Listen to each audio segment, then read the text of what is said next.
ప్రసంగి గ్రంథాన్ని జ్ఞాని అయిన సొలొమోను రాశాడు. ఈ సొలొమోను ఎవరంటే దావీదు కుమారుడు, దేవుని చేత ప్రశంసింపబడినటువంటి వాడు. ఆయన రాజుగా ఉన్నప్పుడు ఆయన ప్రార్థన చేస్తే ఆయన ఏం చేశాడు? ఏదేదో అడగకుండా, అయ్యా నేను బాలుడను, నన్ను రాజుగా నియమించారు, నాకు జ్ఞానం చేయండి, జ్ఞానం దయచేయండి, మీ ప్రజలను పాలించడానికి, ఈ లక్షలు లేక కోట్ల మంది ప్రజలను నేను పాలించాలి కదా, నాకు దేవా జ్ఞానం చేయమంటే ఇవ్వమంటే దేవుడు ఆశ్చర్యపోతాడు అన్నమాట. ఏమి ఎవరైనా దేవుని అడగమంటే ఏదేదో అడుగుతారు. నాకు ఎక్కువ ప్రపంచమంతా నాకు ఇవ్వమని అడగలేదు, ఇంకా సంపదలు సిరి సంపదలు ఇవ్వమని అడగలేదు, కేవలం జ్ఞానం ఇవ్వమని అడిగాడు. మన దేవుడు అడుగు వాటి కంటే ఊహించు వాటి కంటే అత్యధికంగా ఇచ్చేవాడు. కనుక జ్ఞాని అయిన సొలొమోను, అతని వంటి వాడు లేడు అని బైబిల్ గ్రంథంలో ఉన్నది. అంతకు ముందు ఉన్న రాజులు కానీ తర్వాత వచ్చిన రాజులు కూడా సొలొమోను కంటే జ్ఞాని లేడు. కనుక ఆయన ఇక్కడ వ్రాస్తా ఉన్నాడు. చూడండి, 3వ అధ్యాయము 11, 12 దేని కాలమందు అది చక్కగా ఉండినట్లు సమస్తమును ఆయన నియమించి ఉన్నాడు. ఆయన శాశ్వత కాల జ్ఞానమును నరుల హృదయములో ఉంచి ఉన్నాడు.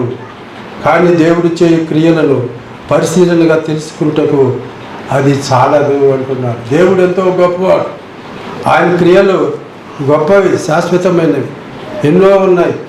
కనుక అవన్నీ కూడా ఆ దేవుని క్రియలు దేని కాలంలో అది చక్కగా జరిగేదానికి సమస్తము ఆయన నియమించి ఉన్నాడు.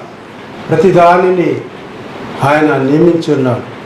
కనుక దేని కాలమందు అది చక్కగా ఉండేదాని కొరకు దేవుడు అన్ని పనులను ఆయన జరిగిస్తూ ఉన్నాడని ఆయన ఇక్కడ వ్రాయబడింది.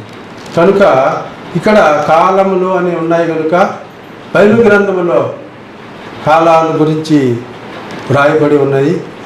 అవి మనము ఇక్కడ చదువుకుందాము.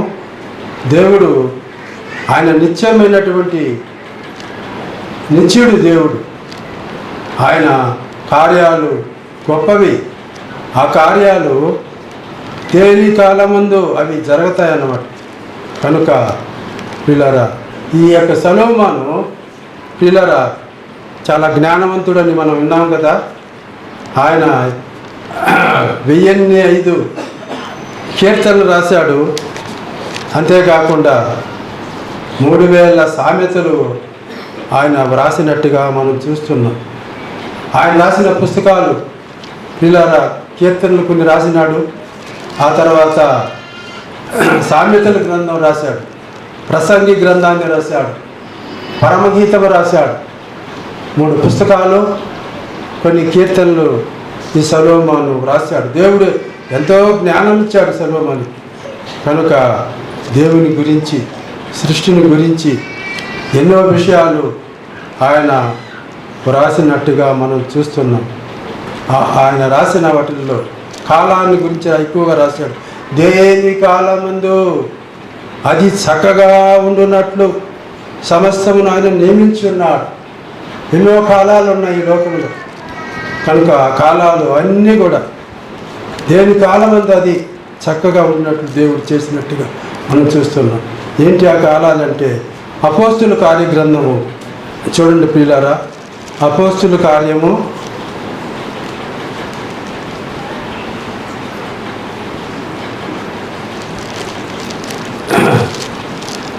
17వ అధ్యాయంలో రాబోదు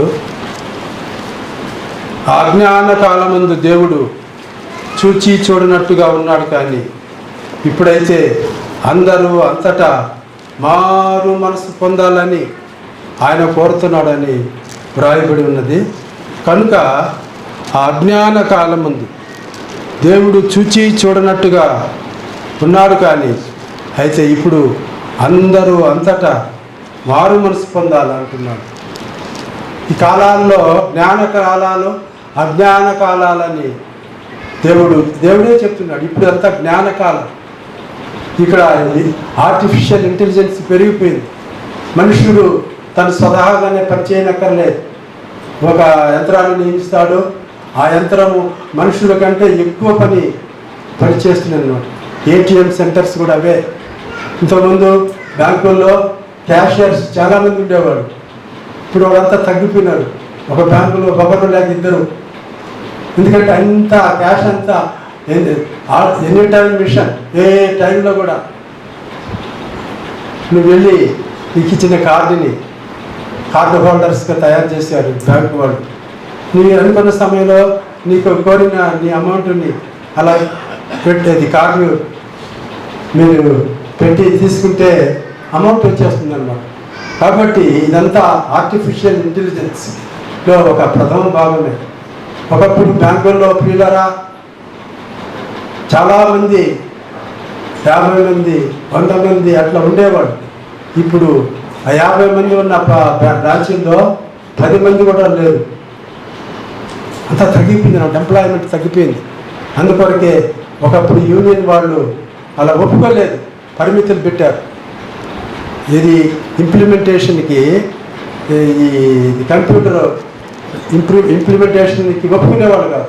ఇప్పుడు వారు కూడా ఒప్పుకున్నారు. జీతాలు పెరుగుతున్నాయి కనుక వారు కూడా మేనేజ్మెంట్ వారు ఒప్పుకొని కంప్యూటర్స్ పెట్టేశారు. రకరకమైనటువంటి వాటికి పేర్లు ఉన్నాయి.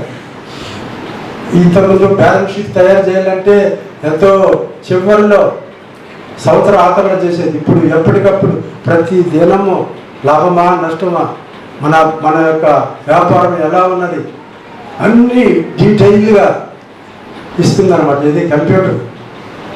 కనుక పిల్లారా, ఇప్పుడు జ్ఞానకాలము, ఆనాడు అజ్ఞానకాలం. అజ్ఞానకాలంలో దేవుడు చూచి చూడనట్టుగా మనుషులు తమ ఇష్టం వచ్చినట్టుగా వాళ్ళు వెళుతున్న దేవుడు చూచి చూడనట్టుగా ఉన్నాడు. ఇప్పుడైతే అందరూ అంతటా మనసు పొందాలని దేవుడు కోరుతున్నాడు. దేవుడు లెక్క అడిగే సమయం వచ్చింది. కనుక కాలాన్ని అజ్ఞాన కాలం అని ఆనాడు అన్నారు. ఇప్పుడు ఎంతో విజ్ఞానం పెరిగిపోయింది. కనుక ఈ విజ్ఞాన కాలంలో మానవుడు ఎలా ఉన్నాడు అవన్నీ కూడా దేవునికి మానవుడు లెక్క అప్పగించవలసింది. కనుక దేని కాలమందు అతి చక్కగా ఉండునట్లు దేవుడు సమస్తమును ఆయన నియమించినట్టుగా మనం ఆ దేవుడు సమస్తాన్ని నియమించాడు. అలా పెట్టాడు ఒక ఆర్డర్లో. దేని కాలమందు అది క్రమంగా ఉండాలి. కనుక అలా ఉంచినట్టుగా మనం చూస్తున్నాం. తర్వాత చూడండి, అపోస్తల కార్య గ్రంథంలోనే 7వ అధ్యాయము 17వ వచనం. అపోస్తల కార్యంలో 7వ అధ్యాయము 17వ వచనంలో మనకు ఈ మాటలు ఉన్నాయి.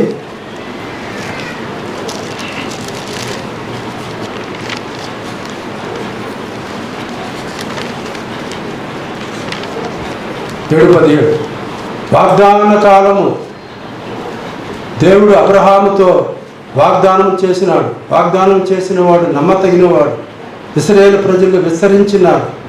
దేవుడు అబ్రహాముకి వాగ్దానం చేశాడు కాబట్టి ఇది వాగ్దాన కాలం అన్నారు.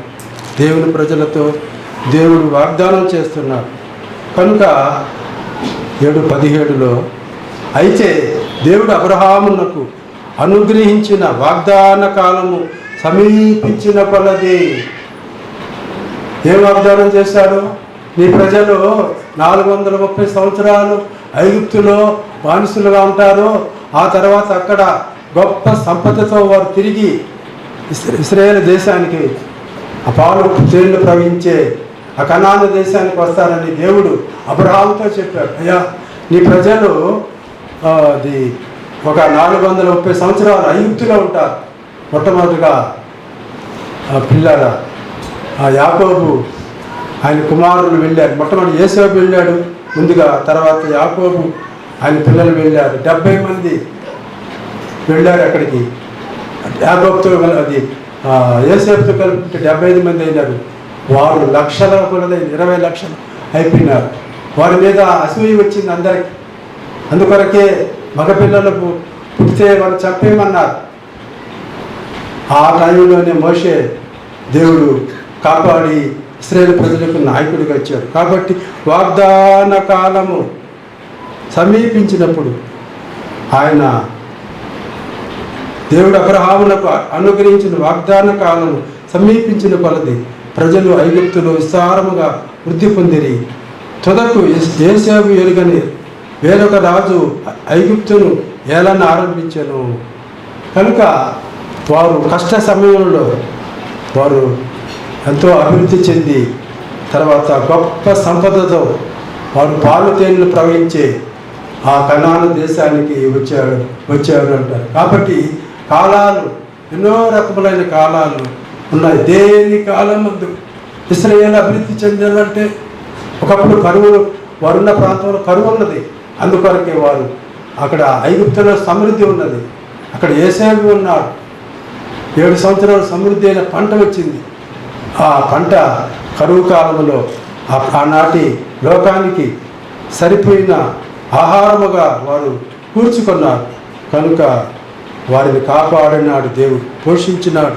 ఐగుప్తులు దేవుడు ఎలాగైనా పోషిస్తాడు, ఎక్కడైనా పోషిస్తాడు కనుకనే మీరు అన్ని జనులు చింతపడినట్టుగా విచారపడినట్టుగా మీరు విచారపడవద్దు. ఆకాశ పక్షులను చూడండి అంటాడు. అవి విత్తవు కోయవు, అయినను మీ పరలోకపు తండ్రి వాటిని పోషించుతున్నాడు.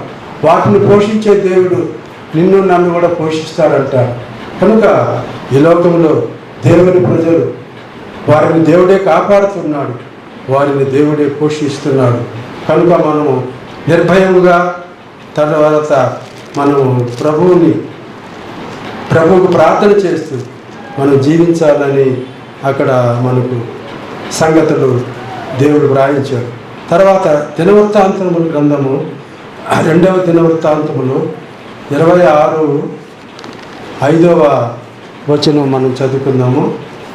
దినవృత్తాంతములు గ్రంథము 26వ అధ్యాయము 5వ వచనం చదువుకుంటే అక్కడ 26:5 దినవృత్తాంతముల గ్రంథము 26వ అధ్యాయము 5వ వచనం. ఇక్కడ ఒక రాజుని గురించి దేవుడు వ్రాస్తున్నాడు చూడండి.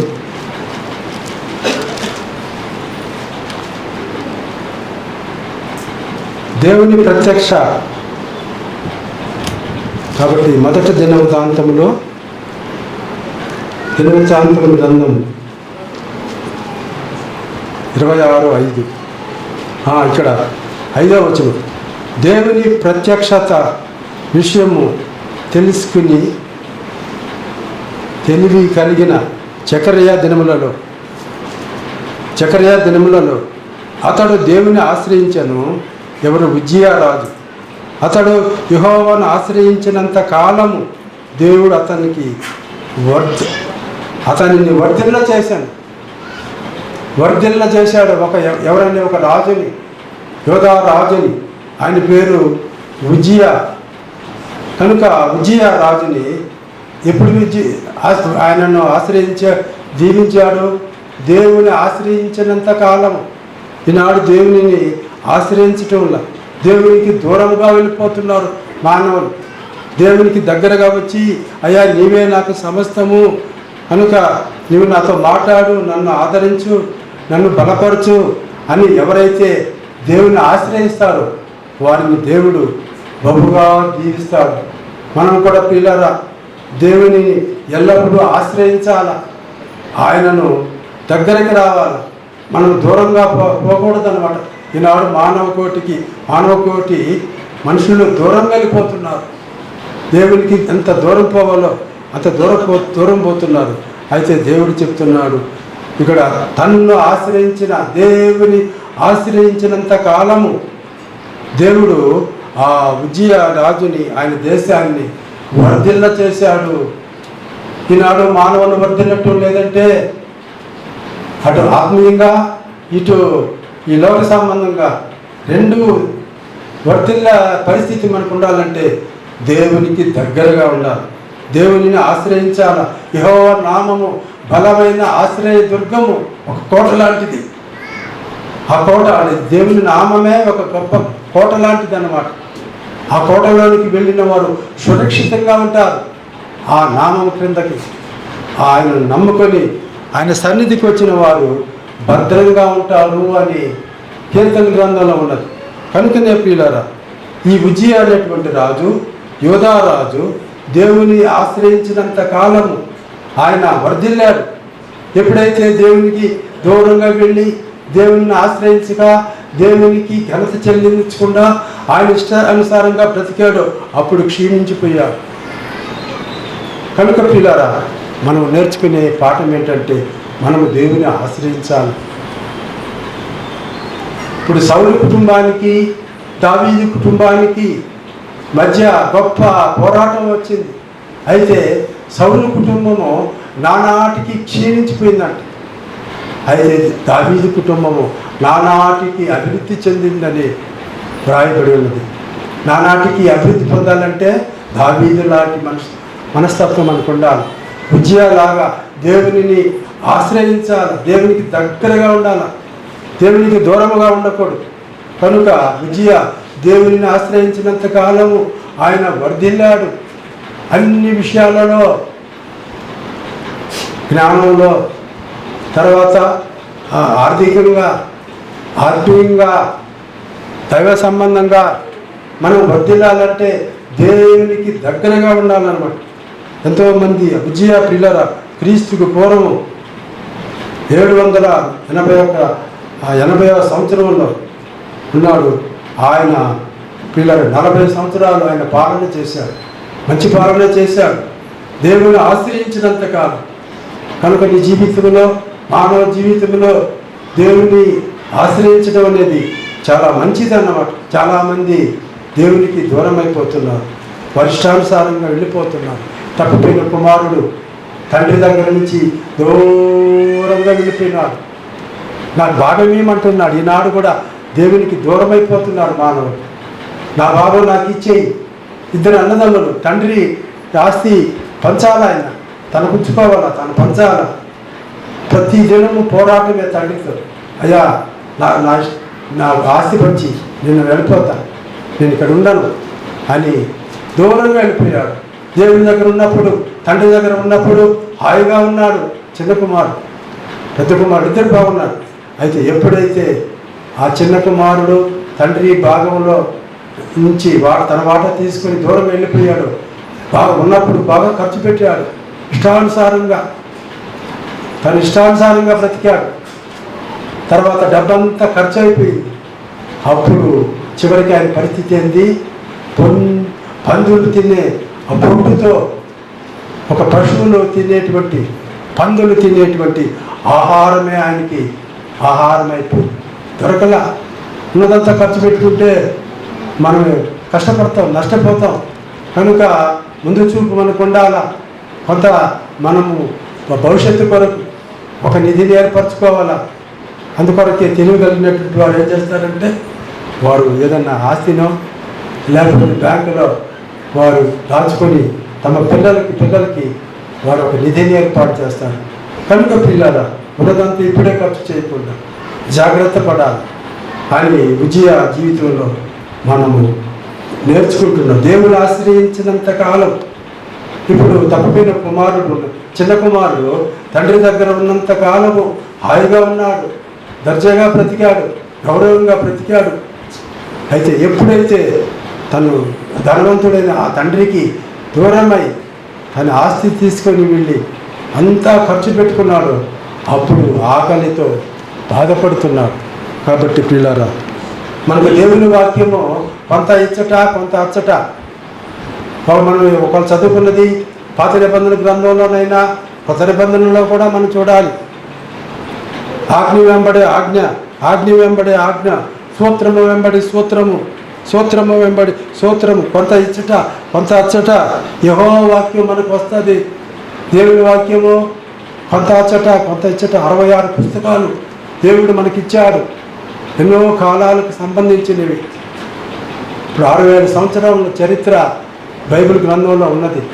ఆ తర్వాత జరగబోయేటువంటి కాలం, 1000 ఏళ్ల పాలన, 7 ఏళ్ళ శ్రమలు, ఇవన్నిటిని గురించి దైవ గ్రంథము బహు క్లుప్తంగా మనకు తెలియచేస్తుంది అన్నమాట. కాబట్టి ప్రియులారా, మనము జాగ్రత్తగా మనం జీవించాలన్నమాట. ఈ లోకంలో ప్రజలు ఎలా ఉన్నారు? దైవ భయములు లేదు ఈ లోకంలో.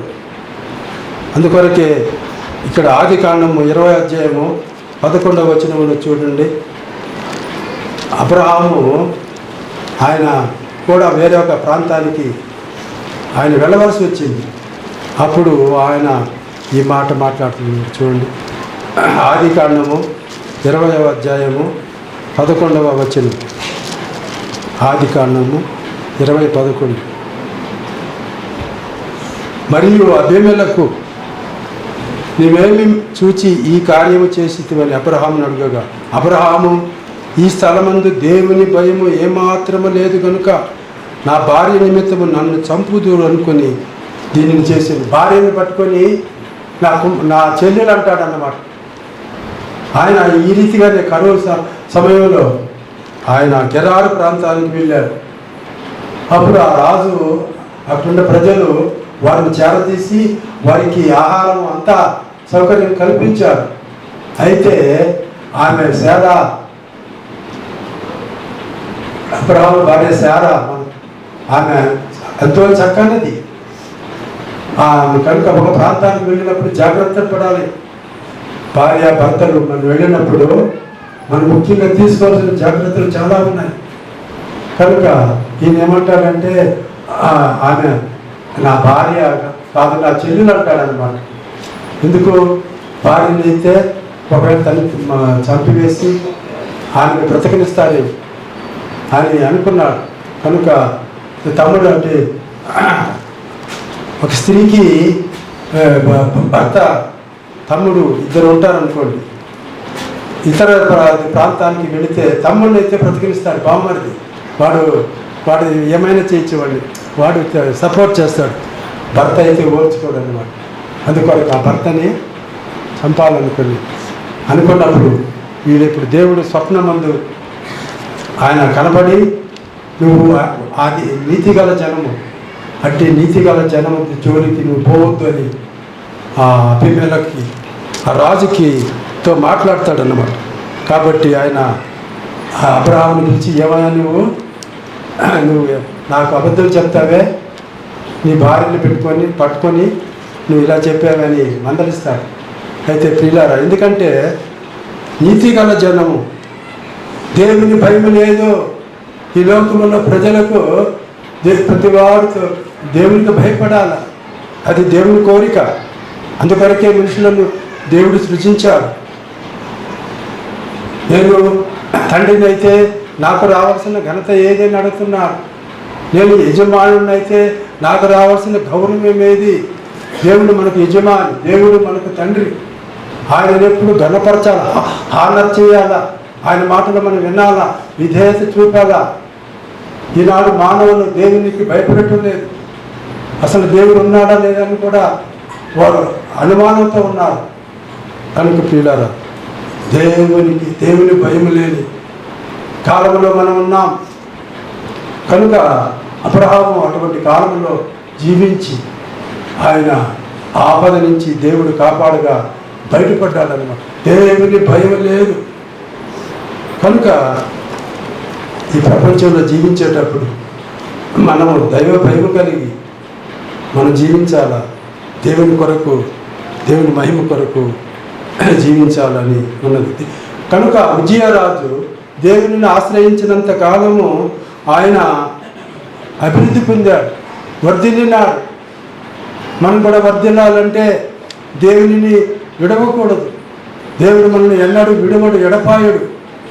కనుక ఆయన హత్తుకొని జీవించాలి. ఆయనను ఆయనకు దగ్గరగా ఉండాలి. ఆయనకు దూరముగా వెళ్ళకూడదు. దూరముగా వెళ్ళినప్పుడు నష్టపోతాము. దగ్గరగా ఉన్నప్పుడు, ఆయన హత్తుకొని జీవించినప్పుడు, ఆయన ఆశ్రయించినప్పుడు, ఆయన దగ్గరగా ఉన్నప్పుడు ప్రజలు ఆశీర్వదించబడ్డారు, వర్ధిల్లారు.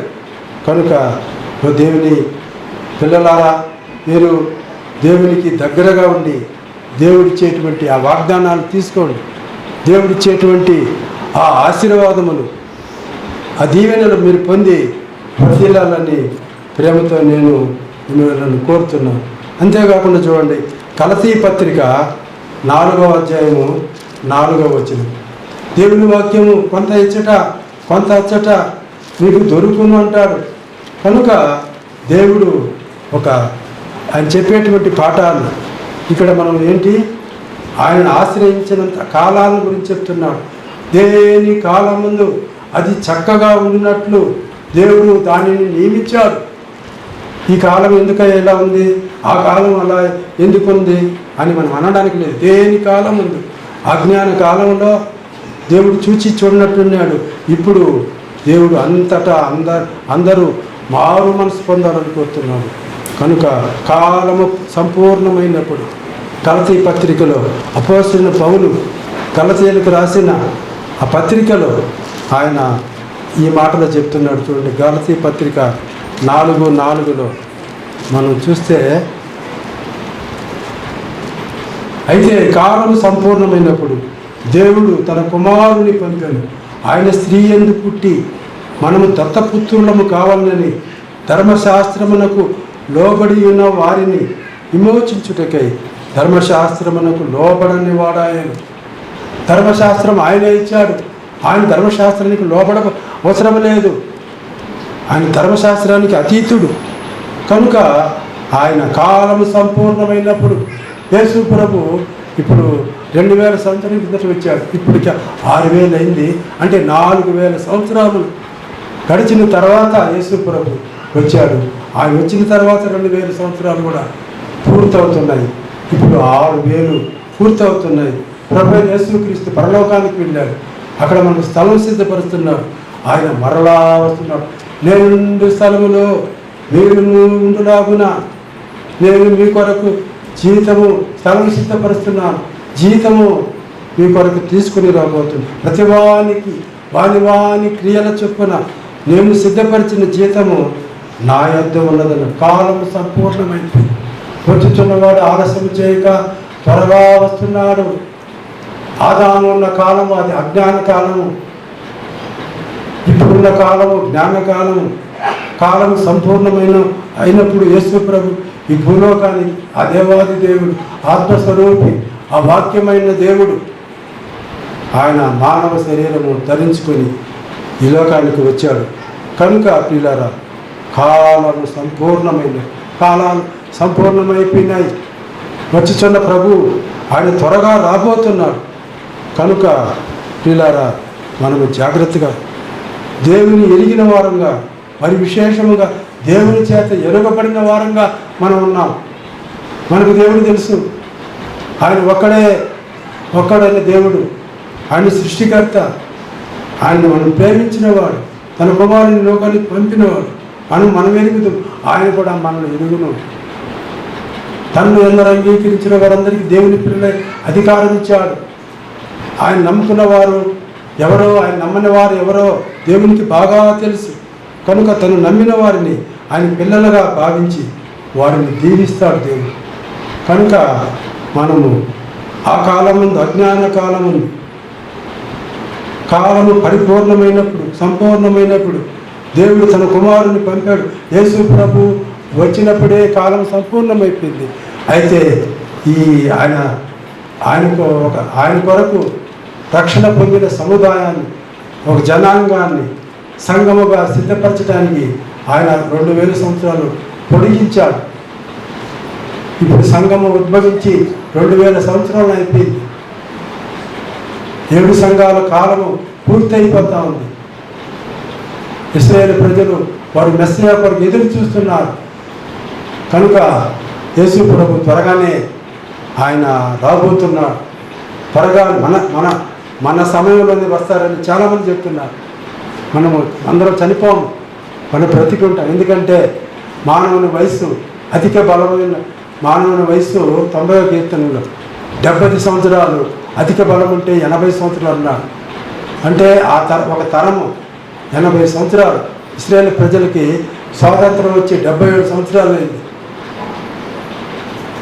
కనుక 80 సంవత్సరాలు పూర్తయ్యే లోపల ఇంకెంత కాలం మిగిలింది? 3 సంవత్సరాలు. అసలు 3 సంవత్సరాలు కాదు, ఆయన త్వరగా రాబోతున్నాడని చాలామంది ఎదురు చూస్తున్నారు. మనం చూస్తూనే ఉన్నాం. కనుక పిల్లరా, కాలం సంపూర్ణమైంది. వచ్చుతున్న ఆ ప్రభు త్వరగా రాబోతున్నాడు. కనుక ఇప్పుడు దేని కాలమందు అది చక్కగా ఉండేదాని కొరకు దేవుడు సమస్తాన్ని ఆయన సిద్ధపరిచి ఆయన ఈ లోకంలో ఉంచాడనమాట. దేని కాలం ఉంది? అది అజ్ఞాన కాలం ఉన్నది, వాగ్దాన కాలం ఉన్నది, దేవుని ఆశ్రయించే కాలం ఉన్నది. కాలము సంపూర్ణమైంది.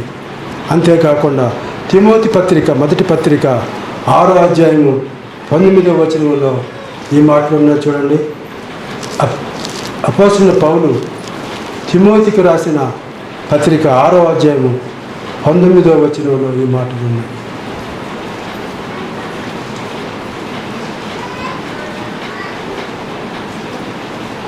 నుంచి వారు వాస్తవమైన జీవమును సంపాదించుకును నిమిత్తము రాబో కాలమునకు మంచి పునాది వేసి తమ కొరకు వేసుకొనుచు మేలు చేయవారును, సత్క్రియలను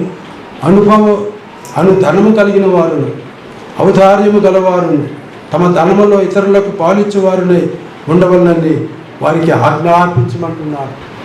ఇది ఏ కాలం? ఇది చూడండి, రాబో కాలములో మంచి పునాది వేసుకోవాల.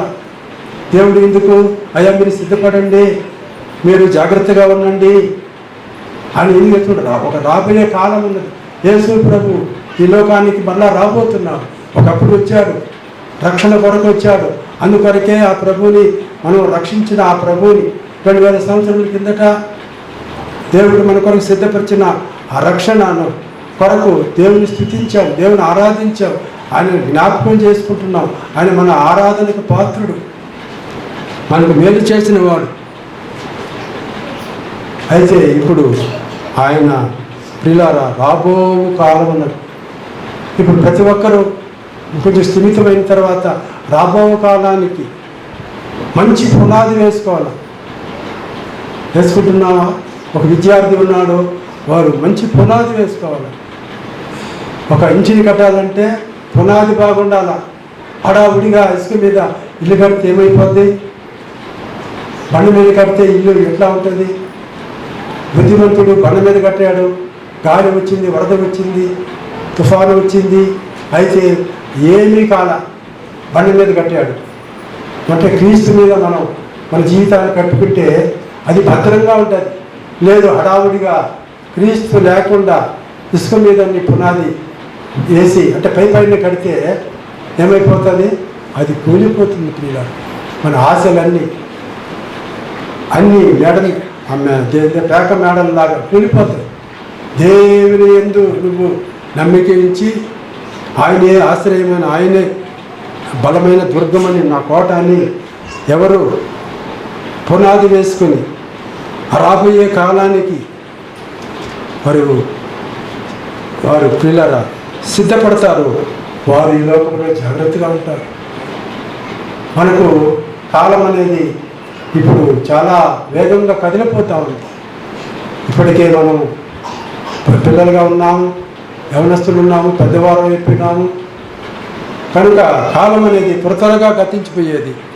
అయితే ఆ కాలాన్ని మనం సద్వినియోగం చేసుకోవాలి. రాబో కాలములకు మంచి పునాది వేసుకోవాలి. ఒక వ్యవసాయదారుడు ఉన్నాడు. ఈ వ్యవసాయంలో ఇప్పుడు లేటెస్ట్ ఉన్నటువంటి అన్నిటినీ వారు ఉపయోగించాలన్నమాట.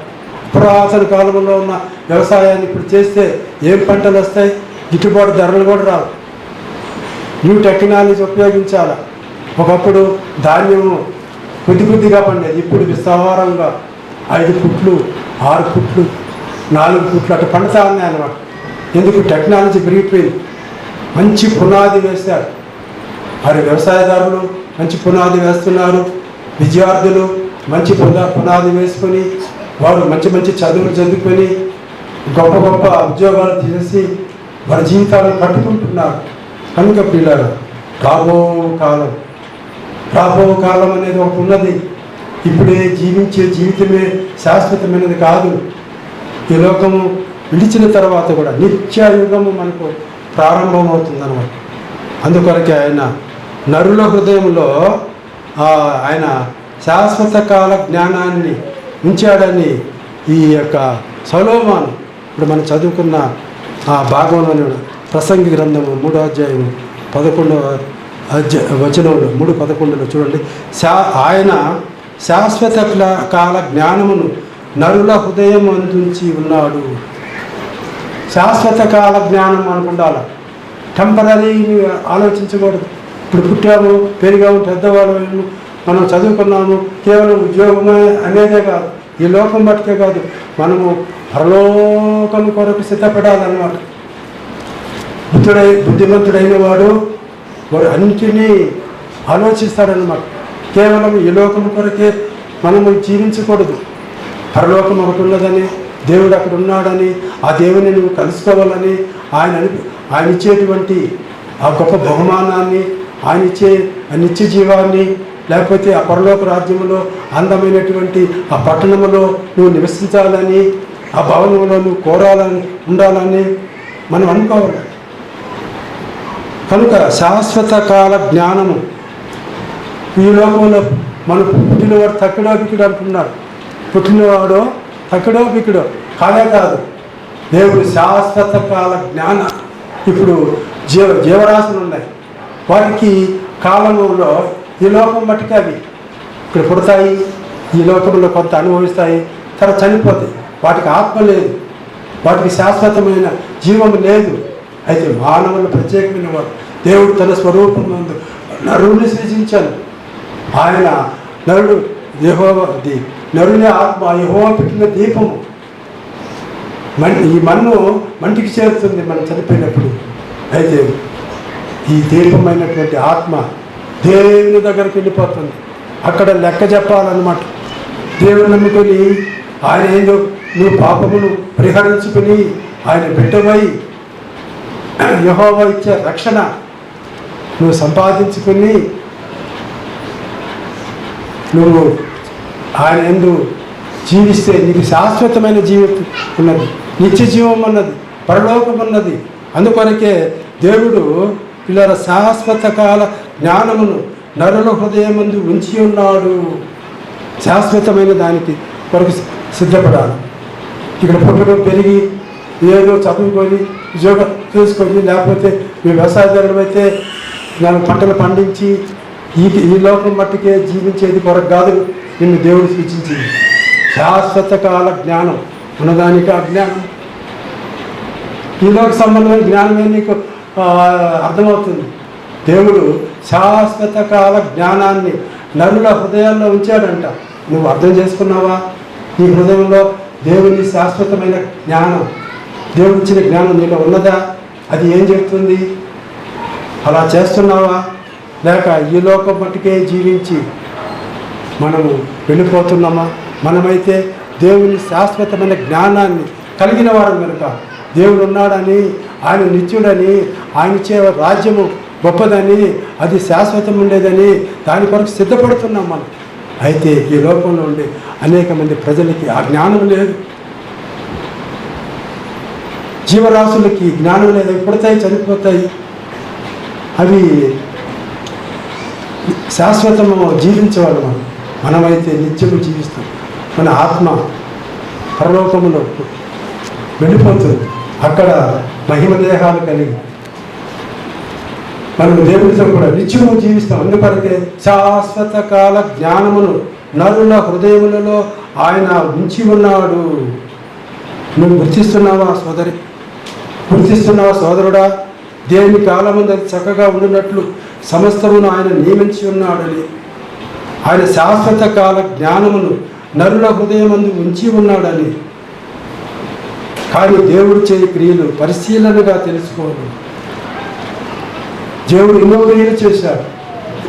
మనుషుల్ని శాశ్వత కాలానికి జీవించడానికి సిద్ధపరిచాడు. అయితే అలా నువ్వు సిద్ధపడుతున్నావా? లేదు, ఇక్కడే పుట్టి అది కాస్త సంపాదించుకొని తర్వాత కుటుంబాలుగా ఏర్పడి పిల్ల పాపలతో వర్ధిల్లి సంతోషించి నువ్వు అంతే చాలు అనుకుంటున్నావు. లేదు లేదు, ఇది ఒక మజిలీ లాంటిది. కొంతకాలం ఉండేదే. కొంతకాలం ఉండుటకు మేము ఇక్కడికి వచ్చామని ఆనాడు అది యాకోబు కుమారులు అంటారు. యాకోబు కుమారులు ఐగుప్తుకి వెళ్ళినప్పుడు ఆ ఐగుప్తు ఫరోకు చెప్తారు, అయ్యా మేము కొంతకాలం ఉండడానికి ఇక్కడ వచ్చాం. ఐగుప్తులో ఉన్నది వాడు కొంతకాలమే, ఆ తర్వాత కనానుకు వచ్చాడు. ఇప్పటి వరకు ఉన్నారు, వేల సంవత్సరాలు కనానులో. మన జీవితం కూడా ఈ లోకంలో 70 సంవత్సరాలు, 80 సంవత్సరాలు, లేకపోతే 100 సంవత్సరాలే. నిత్యము మనం పరలోకంలో ఉంటాం, ప్రభుతో ఉంటాం. నమ్మిన వారు ప్రభు నమ్మకపోతే పాతాళంలో ఆ పిల్లల ఆ ధనవంతుడు ఆయనకి తాగడానికి ఉత్తిరైన నీళ్లు తొలక అల్లాడిపోతున్నాడు. దేవా ఆ లాజరును పంపు. లాజరేమో పేదవాడు, దేవుడు నమ్ముకున్నాడు. వాడు చనిపోయినాడు, దేవుని యొక్క కొనుక్కోబడ్డాడు అబ్రాహాము రొమ్ముకి. అయితే ధనవంతుడైన లాజరు, ధనవంతుడు చనిపోయి అని పేరు రాయబడలేదు, పేదవాడైన లాజరు పేరు రాయబడి ఉన్నది. పేదవాడు లాజరు దేవుని నమ్ముకున్నవాడు, ధనవంతుడు దేవుని నమ్మలేదు. ఆయన తనకున్న దాన్ని నమ్ముకున్నాడు, తనకున్న మెటీరియలిజం సంపదను నమ్ముకున్నాడు. అందుకొరకు ఇద్దరు చనిపోయినారు. కానీ ధనవంతుడేమో పాతాళానికి తీసుకుని పోబడ్డాడు, లాజరేమో పరలోకానికి తీసుకుని పోబడ్డాడు. అక్కడ లాజరు అబ్రహాము సంతోషం ఉన్నాడు. ఇక్కడ ధనవంతుడు, అయ్యా నేను భూలోకంలో ఉన్నప్పుడు చాలా సంతోషపడ్డాను, ఇక్కడ నేను ఆకలికి చచ్చిపోతున్నా, తప్పుకుంటున్నా, నా నీళ్ళు నా నాలుగు చల్లార్చడానికి కూడా కొద్దిగా కూడా నీళ్లు దొరకలేదు. ఆ లాజరును పంపు అబ్రహామా అని అబ్రహాము వేడుకుంటున్నాడు. అయ్యా నువ్వు అక్కడ ఉండాల్సిందే, మేము ఇక్కడ ఉండాల్సిందే అంటాడు. అయ్యా నాకు 5 సహోదరులు ఉన్నారు భూలోకంలో, వారు ఇక్కడ ఇటు వేదనకర స్థలంలోకి రాకుండా వారి నిమిత్తంలో లాజరును పంపు కిందకి అంటే వద్దు. అక్కడ చాలామంది ఉన్నారు, దేవుని ప్రజలు ఉన్నారు, వారు చెప్తారు అని దేవుడు సమాధానం ఇస్తాడు. కనుక ప్రియులారా, దేని కాలమందు అది చక్కగా ఉండినట్లు సమస్తమును ఆయన నియమించి ఉన్నాడు. ఆయన శాశ్వత కాల జ్ఞానమును నరుల హృదయంలో ఉంచాడు. నీ హృదయంలో ఉన్నది అది శాశ్వత సంబంధమైన జ్ఞానం, శాశ్వత కాలానికి సంబంధించింది. ఇప్పుడైతే నువ్వు ఇక్కడ ఉన్నావు, తర్వాత ఎప్పుడైతే నువ్వు లోకం విడిస్తావో నువ్వు నిత్య జీవితానికి, నిత్య రాజ్యంలోనికి, ఆ దేవుని రాజ్యంలోనికి నువ్వు వెళతావు. నీకు గుర్తుందా? నువ్వు కొద్దిగా జ్ఞాపకం ఉన్నదా? ఆ గుర్తుని నువ్వు పెట్టుకో. నేను ఈ లోకం కొరకే మనుషులను దేవుడు సృష్టించలా. ఈ లోకం అయిన తర్వాత పరలోకం ఒకటి ఉన్నది. ఆ పరలోకానికి తీసుకుని వెళ్ళడానికి దేవుడు మనలను సృజించాడు. కనుక ఆయన రాబో కాలానికి మంచి పునాది వేసుకోమంటాడు. ఎవరు? అపోస్తలుడైన పౌలు ఆ యవనస్తుడైనటువంటి తిమోతికి, ఆ దైవభక్తి కలిగిన వాడు తిమోతి మంచి పేరు ప్రతిష్టలు సంపాదించుకుంటున్నాడు. అందుకొరకు ఆయన చూడండి, ఆయన వారు వాస్తవమైన జీవమును సంపాదించుకునే నిమిత్తము రాబో ఒక వాస్తవమైన జీవం, ఇది నిజమైన జీవం కాదు. ఈ లోకంలో అసలైన వాస్తవమైన జీవము అది నిత్య జీవము, దేవుని నమ్ముకొని జీవించటమే, ఆ జీవమే గొప్పది. కనుక రాబో కాలమునకు మంచి పునాది వేసుకొని తమ కొరకు మంచి పునాది వేసుకోవాలి. ఆ పునాది ఏంటంటే దేవుని నమ్ముకోవడమే. నీ జీవితంలో అన్నీ ఉన్నా దేవుడు లేకపోతే అది సున్నా. దేవుని కలిగి ఉంటే అది సమృద్ధి. కనుక దేవుని కలిగి మనం జీవించాలని మనము హెచ్చరించబడుతున్నాం. తర్వాత అపోస్తలుల కార్యగ్రంథము 3వ అధ్యాయము 19 నుంచి 21 వరకు చివరిగా కొన్ని మాటలు ఉన్నాయి, అవి చదువుకొని మనం ముగించుకుందాం. అపోస్తలుల కార్యగ్రంథము అపోస్తలుడైన పౌలు 3వ అధ్యాయం 19 నుంచి 21. ప్రభువు సముఖము ఉంది, లేకపోతే మీ కొరకు నియమించిన క్రీస్తు యేసును ఆయన పంపునట్లు మీ పాపములను తుడిచివేయబడు నిమిత్తమును మారు మనసు నుండి తిరిగి యేసు ప్రభుని ఎందుకు పంపాలంట? మన కొరకు పంపాడు. యేసు ప్రభు మన పాప పరిహారం కొరకు పంపాడు. ఆ పాపాలు ఎలా తొలిగిపోతాయి? వారు మనసును పొందితే, రిపెంట్ అయ్యి నమ్ముకుంటే మనకు పోతాయి. అందుకొరకే అన్నిటికీ కుదురుబాటు కాలములు వచ్చునని దేవుడు ఆది నుండి తన పరిశుద్ధ ప్రవక్తల నోట పలికించాడు. అంతవరకు యేసు పరలోక నివాసి ఉండుట అవశ్యం. అన్నిటికీ కుదురుబాటు కాలాలు. దేవుడు మనం అనుకుంటున్న యేసు ప్రభు ఇంకా రాలేదంటే అన్నిటికీ కుదురుబాటు కాలాలు ఆయన ఇచ్చాడు. ప్రతిదానికి యేసు ప్రభు వస్తే తప్ప ఈ లోకంలో ఈ అన్యాయం అక్రమం తొలగిపోదన్నమాట. బలవంతుడు ఈ చిన్నవాణిని వారు ఇబ్బంది పెడుతున్నారు. బలవంతులదే రాజ్యం అయిపోయింది. కనుక రేపు యేసు ప్రభు వస్తే అందరూ సమానమే. పరలోక రాజ్యంలో అందరూ సమానులుగా ఉంటారు. తర్వాత 1000 ఏళ్ళ పాలనలో కూడా దేవుడు మంచి భవిష్యత్తుని మానవ కోటికి ఇవ్వబోతున్నాడు. ఏ కొరత లేని ఆ యొక్క కాలం రాబోతా ఉంది. అన్నిటికీ కుదురుబాటు. ఇప్పుడు ఎన్నో కొరతలు ఉన్నాయి. ఇప్పుడు అన్యాయం అక్రమం విస్తరించిపోయింది. ఎక్కడ చూసినా అక్రమమే, క్రమము లేదు. ఎక్కడ చూసినా అన్యాయమే, అక్రమమే.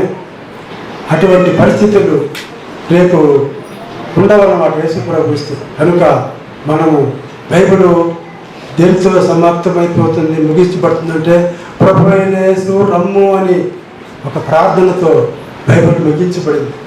ప్రార్థన చేస్తున్నావా? అన్నిటి కొరకు ప్రార్థన చేస్తున్న ఉద్యోగం కావాలంటావు, వివాహం కావాలంటావు, లేకపోతే నీకు ఏదేదో కావాలంటావు. ప్రభువా నువ్వు రా త్వరగా, నీ రాజ్యం నాకు ఆ రాజ్యము గొప్పది, ఆ రాజ్యము శాశ్వతమైనది, అక్కడ కొరత ఉండదు అని నేను నువ్వు రాయించిన ఆ పరిశుద్ధ గ్రంథంలో నుంచి నేను చదువుకుంటున్నా, వింటున్నా, ఎన్నోసార్లు విన్నా. దేవా ఎప్పుడు వస్తావు? ఎదురు చూస్తున్నావా? నీ తండ్రి ఒక దేశానికి వెళ్ళాడు. ఆయన త్వరగా ఆయన ఏదో పని మీద వెళ్ళాడు. ఈ కుమారుడి లేకపోతే ఆ కుటుంబానికి చెందిన భార్య, బిడ్డలు, అన్నదమ్ములు ఆయన కొరకు ఆశతో ఎదురు చూస్తాడు అన్నమాట. ఎప్పుడు వస్తాడు, ఎప్పుడు వస్తాడు? వాడు వస్తాడు. యేసు ప్రభు కూడా 2000 సంవత్సరం అయిపోయింది. అన్ని కాలాలలో ప్రభు పిల్లలు ఎదురు చూశారు, ఇంకా రాలా. అప్పుడు కాలం సంపూర్ణం కాల, ఇప్పుడు అయిపోయింది. కాలం సంపూర్ణమైనప్పుడు ఆయన ఈ భూలోకానికి వచ్చాడు. అంతేకాకుండా ఆయన కుదురుబాటు కాలములు, అన్నిటికీ కుదురుబాటు. ఈయన దేవుడు అంతా ఈక్వల్ చేయబోతా ఉన్నాడు. ప్రతి దానికి కుదురుబాటు కాలం. ఈ కలిమి లేములు కావడికు ఈ కష్టాలు అన్నీ తీసిపోయిపోతున్నాయి. ఇప్పుడు ఒక గొర్రె సింహానికి ఆహారం. రేపు యేసు ప్రభు వస్తే ఆ సింహము గడ్డి మేయాల్సిందే, గొర్రె కూడా గడ్డి మేయాల్సిందే. అంత ఈక్వల్ చేయబోతున్నాడు. అన్నిటికీ కుదురుబాటు కాలం. ఈ కాలం వేరు, ఆ కాలం వేరు. కనుక ప్రియులారా, అన్నిటికీ కుదురుబాటు కాలములు వచ్చునని దేవుడు ఆది నుండి తన పరిశుద్ధ ప్రవక్తల నోట పలికించాడు. ఎంతోమంది ప్రవక్తలు యేసు ప్రభు పుడతాడన్నారు. ఇదిగో కన్యక గర్భవతి కుమారుని కన్నులు, ఆయనకి ఇమ్మానుయేల్ అని పేరు పడ్డాడు. ఇమ్మానుయేల్ మన ప్రభు అంటే దేవుడు మనకు తోడుగా ఉంటాడు. ఆయనను ఎవరు నమ్ముకుంటారు, ఎవరు ఆశ్రయిస్తారు, వారికి తోడుగా ఉంటాడు. వారిని విడుముడు, ఎడబాయుడు, వారికి సహాయం చేస్తాడు, వారి కొరతలు తీరుస్తాడు, వారిని ధన్యుడిగా చేస్తాడు. వారు పాపులైతే వారిని క్షమిస్తాడు, రక్షణ ఇస్తాడు. కనుక అన్నిటికీ కుదురుబాటు కాలము వస్తుందని ఆది నుంచి ప్రవక్తలు పలుకుతా ఉన్నారు. యేసు ప్రభు వస్తాడు, వచ్చాడు. ఆయన మన కొరకు రక్షణ కార్యాన్ని సిద్ధపరిచాడు. మరలా స్థలము సిద్ధపరచడానికి వెళ్ళాడు. నిత్యము ఉండాలంటే మనం ఈ మానవ నమ్మిన బిడ్డలందరూ పరలోకానికి వెళ్ళి అక్కడ నిత్యం ఉండాలంటే వీళ్ళందరికీ సరిపోయిన ఆ స్థలం కావాలా, ఇల్లు కావాలా, అక్కడ సంపద కావాలా, దాన్ని సృష్టిస్తున్నాడు ప్రభు. ఎప్పుడు అది పూర్తవుతుందో, ఎప్పుడు మనమందరం ప్రభుని నమ్ముకొని సిద్ధంగా ఉంటాం, అప్పుడు వచ్చి మనము ఆ లోకానికి మనం ఈ లోకానికి చెందిన వారం కాదు. ఇది కొత్త కాలం ఉండడానికి వచ్చాము. టెంపరీ ఈ లోకము. అయితే ఈ కొద్ది కాలము నమ్మకంగా బ్రతకాలి. నువ్వు నమ్మకంగా బ్రతికితే నీకు గొప్ప బహుమానం ఉంటుంది. నువ్వు నమ్మకంగా జీవించకపోతే బడా నమ్మకమైన నా దాసుడా, ఈ కొద్దిలో నువ్వు బాగున్నావు కనుక ఇదిగో నీకు అన్నిటి మీద అధికారం ఇస్తానన్నాడు. అలా నమ్మకం పోతే ఆయన మనల్ని చేస్తాడు. బడా నమ్మకమైన నా దాసుడు అంటాడు. తర్వాత ఇంకొక సరిగా లేని దాసునికి చివాట్లు పెడతాడన్నమాట. కనుక నువ్వు ఎలా ఉన్నావు? అన్నిటికీ కుదురుబాటు కాలాలు వస్తున్నాయి. పరిశుద్ధ ప్రవక్తలు వారి వారి నోట ఎన్నో విషయాలు ప్రవచనాలు పలుకుతున్నారు యేసు ప్రభుల గురించి. అంతవరకు యేసు పరలోకములో ఉండుట ఆవశ్యకం. అది సరిపోయిందన్నమాట. పరలోకములో ఆయన ఖాళీగా లేడు.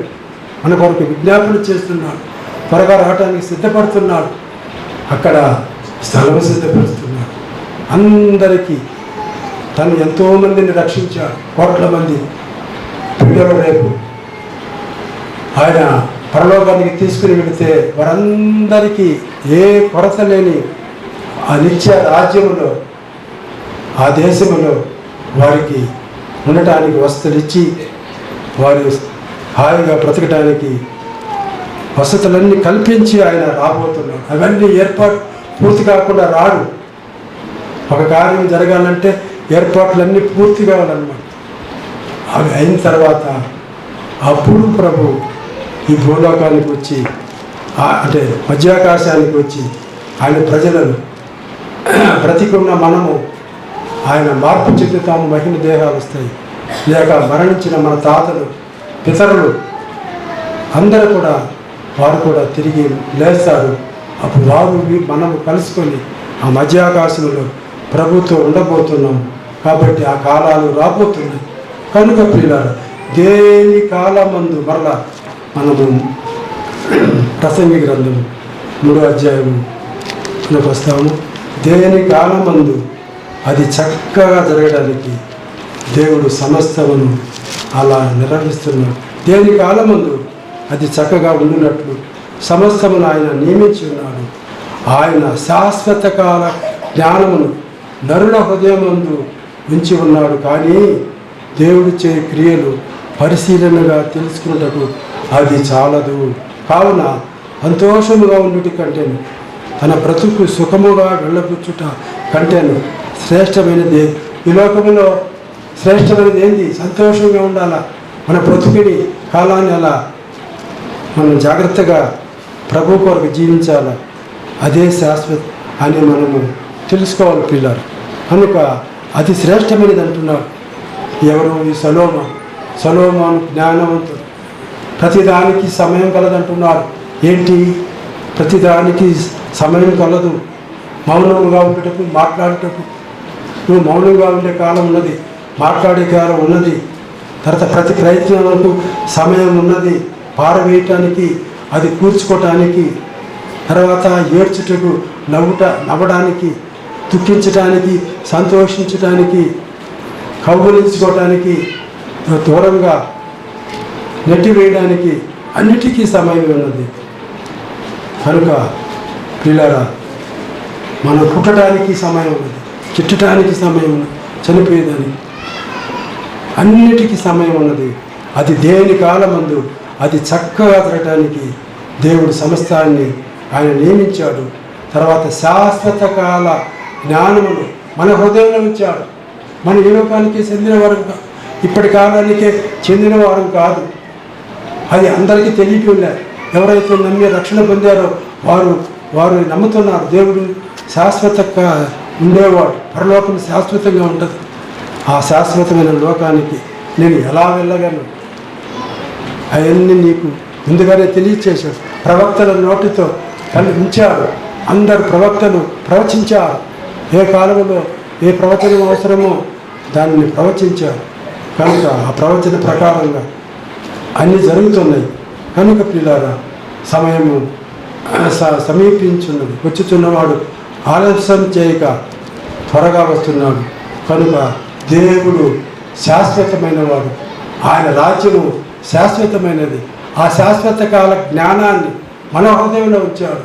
నువ్వు ఆ దేవుడు సృష్టించిన ఆ రాజ్యాన్ని, అది ఎప్పుడు ఉండేదనని, అది నిలువరమైన పట్టణమని, ఆ పట్టణంలో నీకు నాకు స్థలం ఉన్నదని, కనుక అది దేవుడు తను నమ్ముకున్నందుకు ప్రజలకు ఇచ్చేదని నువ్వు తెలుసుకుంటే నువ్వు ఆ రీతిగా ప్రభువు కొరకు సిద్ధపడాలి.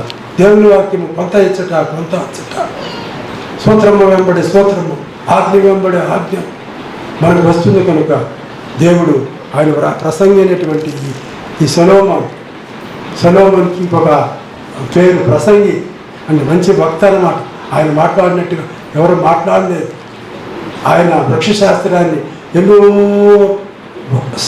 శాస్త్రాలను ఆయన రాసినవాడు. అవే ఇప్పుడు మానవుని కోటికి ప్రమాణం అయిపోయింది. కనుక అటువంటి జ్ఞాని అయిన సొలొమోను దేవుని గురించి వ్రాసినటువంటి ఈ మాటలు దేని కాలం ఉన్నది చక్కగా ఉండటానికి, నవ్వటానికి సమయం ఉన్నది, దుఃఖించడానికి సమయం ఉన్నది, సంపాదించుకునే దానికి సమయం ఉన్నది, పోగొట్టుకునే దానికి కూడా సమయం ఉన్నది. కనుక నువ్వు ఇక్కడ లేదని బాధపడద్దు, రేపు వస్తుందేమో. కనుక దేవుని కాలమందు అది ఇవ్వడానికి దేవుడు సిద్ధపరుస్తున్నాడు మనల్ని. ఆయన సెలవు లేక భోజనం చేసి ఎవరు బ్రతుకగలరు, సంతోషంగా ఉండగలరు?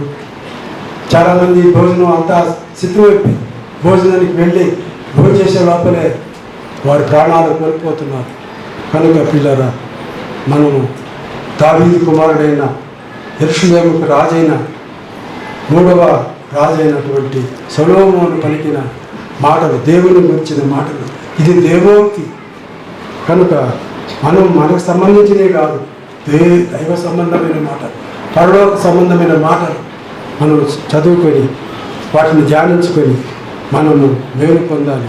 కనుక పిల్లరా, ఇక్కడ దేని కాలం అన్నది చక్కగా జరగదు. మొదటి కాలం ఏంటి? అజ్ఞాన కాలం. అజ్ఞాన కాలంలో దేవుడు చూడనట్టుగా ఉన్నాడు. ఇప్పుడైతే వాగ్దాన కాలం, దేవుడు అబ్రహాముకి వాగ్దానం చేశాడు. ఆ వాగ్దాన కాలాన్ని ఆయన ఆ రీతిగా చేశాడు.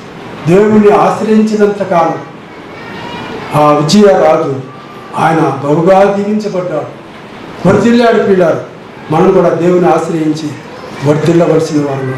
కాలం సంపూర్ణమని వచ్చుచున్నవాడు యేసు ఆయన త్వరగా రాబోతున్నాడు. దేవుడు కూడా కాలం సంపూర్ణమైనప్పుడే 2000 సంవత్సరాల కిందట ఆయన తన కుమారుని లోకానికి పంపాడు, రక్షించడానికి పంపాడు.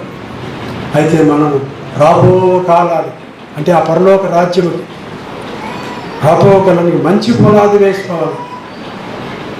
మంచి పునాది సరిగా లేని ఇల్లులు పడిపోతాయి పిల్లలు. కనుక మన జీవితం అనేటువంటి ఇంటిని యేసు ప్రభువు మీద మంచి మన క్రీస్తు ఆయన బండ, యుగయుగమైన శిల, ఆ బండ మీద నీ జీవితాన్ని కట్టుకుంటే నువ్వు వర్తిల్లుతావు. అలా కాకపోతే కూలిపోతావు. కనుక జ్ఞాపకం ఉంచుకో, అన్నిటికీ కుదురుబాటు కాలం వస్తూ ఉంది.